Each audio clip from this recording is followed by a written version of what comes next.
আসসালামু আলাইকুম। এখন কিছু কথা বলবো এই গাছটার বিষয়ে। গাছটা হচ্ছে নিচে একটা ডিমি আছে, আর এদিকে চারটা শাখা আছে ছোট বড়।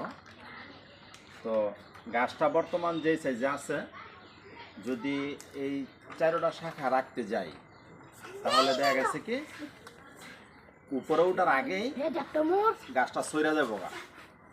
গাছটা ছড়ার পর তো উপরে আর বেশি উঠবো না, বেশি বড় হবে না।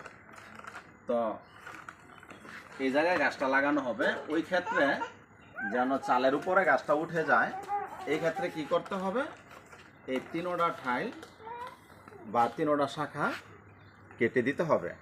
গাছের মায়া করলে হবে না, অর্থাৎ এখান থেকে শুরু করে কেটে ফেলবো, তাহলে কি গাছটা উপরে চলে যাবে আর গাছটা অল্প সময় বড় হয়ে যাবে।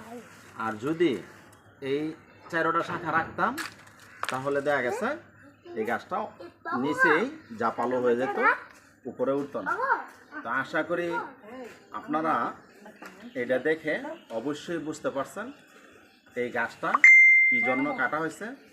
তো আমার ভিডিও যারা দেখেন অবশ্যই আগায় গোড়ায় দেখার চেষ্টা করবেন, এবং কি আমি কি বলি এই কথাগুলো শুনবেন, আর অবশ্যই এগুলো শেয়ার করে দিবেন যেন সবাই দেখতে পারে। তো সবাই ভালো থাকবেন। আসসালামু আলাইকুম।